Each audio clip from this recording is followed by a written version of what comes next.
Hello students, today our topic is acquired immunity. Acquired immunity.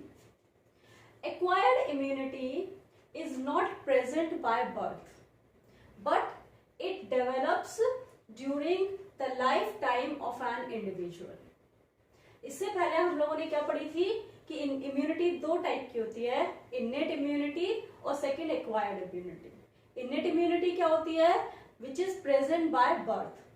But acquired immunity is not present by birth, but it is acquired during the life time of an individual. जैसे जैसे किसी भी person का exposure होता है to the microorganisms, to various pathogens, bacterias, viruses, वैसे वैसे ही उसकी बॉडी में एक्वायर्ड इम्यूनिटी डेवलप होती जाती है. मीन्स कि हर पर्सन की एक्वायर्ड इम्यूनिटी डिफरेंट होती है. That is different and that depends on exposure to the pathogens. ठीक है, तो acquired immunity is the immunity which is not present by birth, but it develops during the lifetime of an organism when the organism exposes to various types of pathogens. Is it clear? So it develops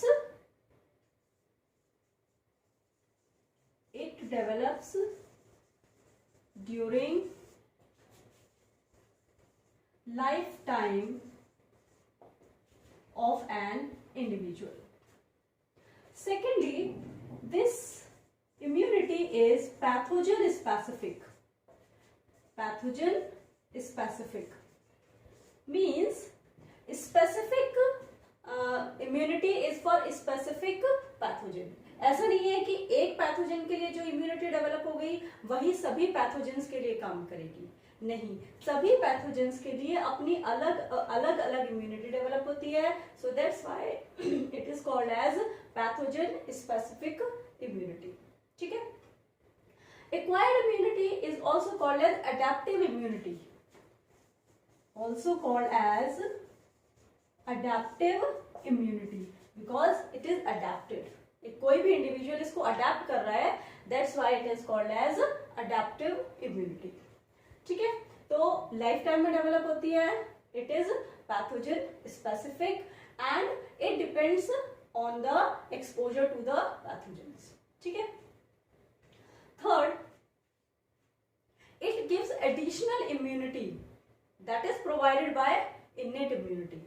मतलब main तो हमारी innate immunity हो गई. Innate immunity के बाद additional immunity कौन provide करता है हमें? Acquired immunity. So it provides additional immunity. It provides additional immunity that is provided by innate immune system.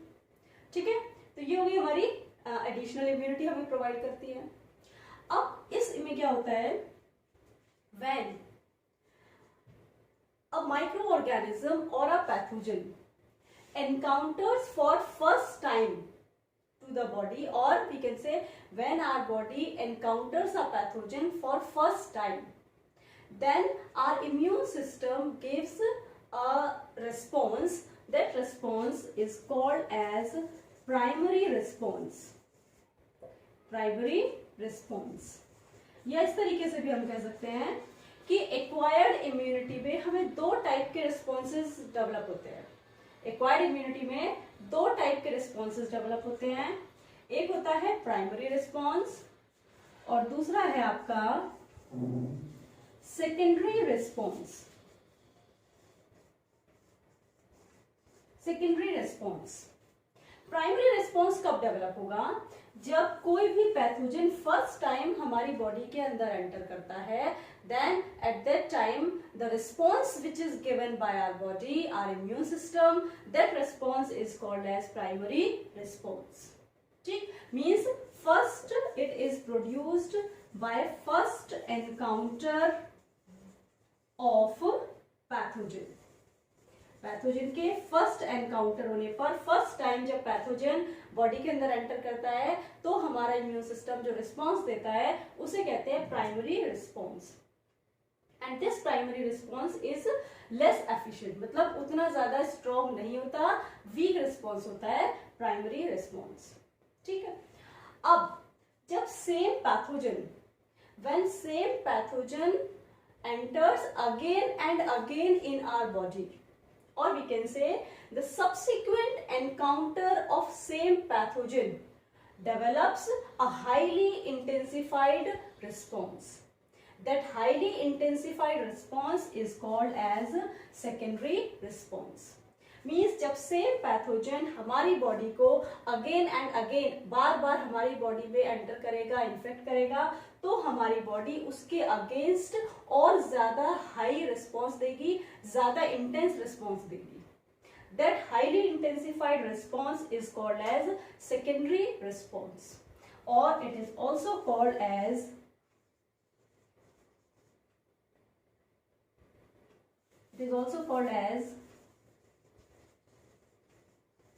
an amnestic response, or it is also called as an amnestic response. An amnestic response क्या हुआ कि second time subsequent encounter होने पर, pathogen के subsequent encounter होने पर, बार बार हमारी body में इन्फेक्ट करने पर हमारा इम्यून सिस्टम ज्यादा स्ट्रॉन्ग रिस्पॉन्स देगा, ज्यादा स्ट्रॉन्ग रिस्पॉन्स देगा।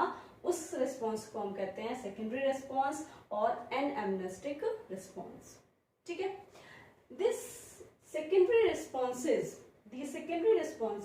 are due to memory of our immune system. किसकी वजह से होता है ये? It is due to memory of our immune system. हमारे इम्यून सिस्टम में एक बहुत ही अच्छी प्रॉपर्टी होती है, very important property is there which is called memory. Means जब सबसे पहली बार जब हमारे अंदर कोई बैक्टीरिया एंटर करा या कोई भी पैथोजन एंटर करा, तो जो रिस्पॉन्स आया, इम्यून सिस्टम ने जो अपना रिस्पॉन्स दिया, उस रिस्पॉन्स का की memory remains in the immune system. Means वो अपने अंदर एक मेमोरी बना लेता है उस पैथोजन की, जिसकी वजह से क्या होता है कि जब second time same pathogen enter करेगा हमारी बॉडी में, तो memory cells are there. Memory किस फॉर्म में होती है? सेल्स की फॉर्म में होती है। तो मेमोरी सेल्स पहले से ही प्रेजेंट है वहां पर, मतलब हमारी बॉडी के अंदर पहले से ही आर्मी तैयार है। आर्मी मतलब सेल्स की आर्मी, एंटीबॉडीज की आर्मी, हमारी बॉडी के अंदर वो आर्मी पहले से तैयार है जो उसके अगेंस्ट फाइट करेगी। वो किस फॉर्म में प्रेजेंट थी? मेमोरी की फॉर्म में, क्योंकि वो पहले हमारी बॉडी में एंटर कर चुका था। ठीक है, और उस वजह से, उस मेमोरी की वजह से जो आगे के रिस्पॉन्सेज होते हैं वो बहुत ज्यादा स्ट्रॉन्ग रिस्पॉन्सेज होते हैं, और उस डिजीज के अगेंस्ट फाइट करने में हमारा इम्यून सिस्टम बहुत ही सक्सेसफुली कोप अप कर पाता है। क्लियर? ठीक, तो प्राइमरी रिस्पॉन्स जब फर्स्ट टाइम एंटर करेगा, और सेकेंडरी रिस्पॉन्स और an amnestic response when again and again pathogen enters, and it is highly intensified response. Clear है? तो ये कुछ हो गया general points of acquired immunity. अब क्वेश्चन आता है कि एक्वायर्ड इम्यूनिटी किस तरीके से डेवलप होती है हमारी बॉडी के अंदर। जैसे इन्नेट इम्यूनिटी में हमने पढ़ा कि innate immunity is accomplished by barriers, some of the barriers are there. इसी तरीके से यहाँ बैरियर्स नहीं होते, but acquired immunity is developed in our body by two types of lymphocytes. Acquired immunity is developed in our body by two types of lymphocytes. First है हमारे B lymphocytes, and second T lymphocytes. कहाँ होते हैं? Blood में होते हैं। तो B lymphocytes and T lymphocytes. B lymphocytes, they develop acquired immunity by formation of some proteins, and these proteins are called antibodies. Army of proteins, we can say कि B lymphocytes जब कोई भी pathogen enter करता है तो B lymphocytes उस pathogen के against एक पूरी आर्मी बनाती हैं। आर्मी किसकी होती है? प्रोटीन्स की।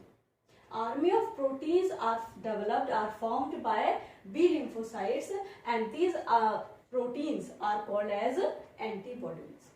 ठीक है, तो उन पैथोजेंस के अगेंस्ट क्या बनती हैं? एंटीबॉडीज बनती हैं and antibodies are formed by B lymphocytes.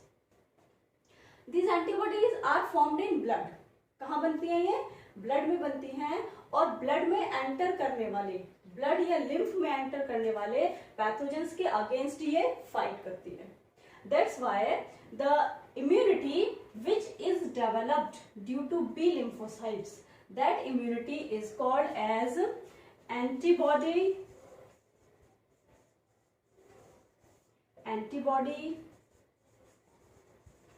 mediated immunity or humoral immunity. Humoral immunity, antibody mediated immunity, AMI, antibody mediated immunity, AMI, और humoral immunity is HI, humoral immunity. Antibody mediated क्यों कह रहे हैं? Because it is mediated by antibodies. Humoral क्यों कह रहे हैं? Because antibodies are present in blood and lymph.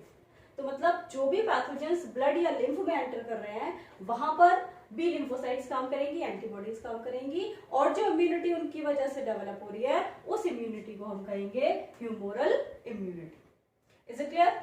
ठीक है, तो बी लिम्फोसाइट्स। सेकेंड है हमारी T lymphocytes. T lymphocytes they help B cells, they help B cells to form antibodies. ये क्या करती हैं? T lymphocytes help B cells to form antibodies. ये बनाती नहीं है लेकिन B cells की हेल्प करती हैं, B lymphocytes की हेल्प करती हैं, या फिर डायरेक्टली एनगल्फ कर लेती हैं पैथोजन। मतलब ये टी लिम्फोसाइट्स ही मीडिएट कर रही हैं या T cells. So that's why it is also called as cell mediated immunity. मतलब immunity developed due to T lymphocytes या टी लिम्फोसाइट मीडिएटेड इम्यूनिटी को हम क्या कहेंगे? सेल मीडिएटेड इम्यूनिटी, और it is also called CMI। ठीक है, cell mediated immunity और CMI, because directly T cells are involved to develop immunity to fight against pathogens. Is it clear? ये हो गई टी लिम्फोसाइट्स। तो इस तरीके से ऑन दैट बेसिस कि which type of lymphocytes are producing immunity, on that basis immunity, acquired immunity is further of two types. ठीक है, acquired immunity further is of two types. पहली क्या हो गई आपकी? एंटीबॉडी मीडिएटेड इम्यूनिटी, और दूसरी हो गई आपकी cell mediated immunity. Differences between these two are very very important. बहुत इंपॉर्टेंट है कि AMI में और CMI में डिफरेंसेस बताइए। तो क्या डिफरेंसेस होंगे? AMI में क्या है? मीडिएटेड बाय बी लिम्फोसाइट्स और एंटीबॉडीज, ठीक, या mediated by B lymphocytes.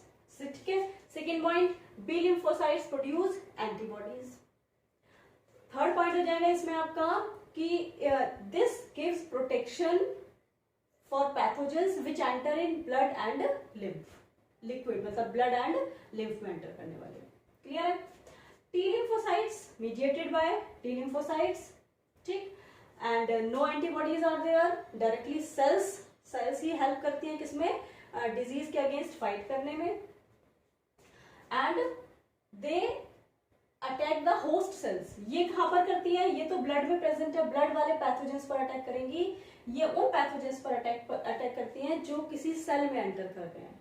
Means T lymphocytes और T cells attack on host cells, जो होस्ट सेल्स हैं उन पर ये अटैक करती हैं।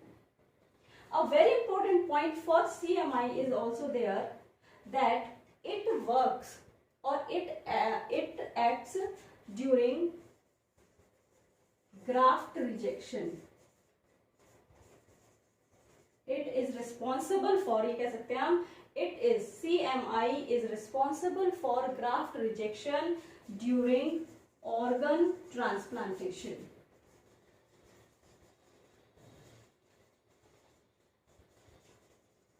During organ transplantation. Organ transplantation जैसे कि कोई भी एक ऑर्गन हमें दूसरी पर्सन की बॉडी में ट्रांसप्लांट करना है. For example kidney transplantation is there. जैसे किडनी ट्रांसप्लांट करनी है हमें, तो क्या होता है कि किसी और पर्सन की किडनी हम एक दूसरे पर्सन में लगा रहे हैं, ठीक, ट्रांसप्लांट कर रहे हैं.